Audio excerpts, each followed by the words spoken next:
Hello Tamil traders. இப்போ வந்து பார்த்தீங்கன்னா மார்க்கெட்டுக்கு ஒரு மிகப்பெரிய நெகட்டிவான ஒரு நியூஸ் வந்திருக்கு. என்னன்னா அமெரிக்கன் பிரசிடென்ட் வந்து பார்த்தீங்கன்னா அவரோட சோஷியல் மீடியா அக்கௌண்ட்டில் ஒரு போஸ்ட் போட்டிருக்காரு. அந்த போஸ்ட்டில் அவர் என்ன சொல்லியிருக்காருன்னா, ஈரான் வந்து எந்த ஒரு நிபந்தனையும் இல்லாமல் எங்ககிட்ட சரண்டர் ஆகணும். அப்போ தான் வந்து இந்த போர் முடியும்.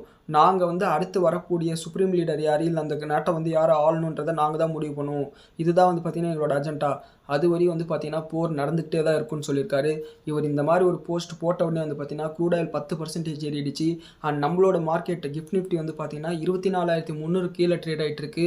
அண்ட் அமெரிக்கன் மார்க்கெட் வந்து 1.25% அளவுக்கு நெகட்டிவாக ட்ரேட் ஆச்சு. இப்போ வந்து பார்த்தீங்கன்னா கொஞ்சம் ரெக்கவர் ஆயிருக்கு. இதனால் அவங்களுக்கு ஒரு பிரச்சனையும் இல்லை. நம்ம இந்தியா மாதிரியான நாடுகள் க்ரூட் ஆயில் இறக்குமதி பண்ணுற நாடுகளுக்கு தான் வந்து பார்த்தீங்கன்னா மிகப்பெரிய நெகட்டிவான விஷயம்.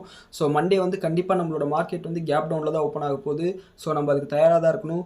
ஒருவேளை நாளைக்கு இல்லை நாளைக்கு சனி ஞாயிறுக்குள்ளே ஏதாவது ஒரு பாசிட்டிவான நியூஸ் வந்தாலொழிய நம்ம மார்க்கெட் வந்து தப்பிக்கும். அப்படி இல்லைன்னா மண்டே வந்து நம்ம மிகப்பெரிய ஒரு ஃபாலை சந்திச்சு தான் ஆகணும்.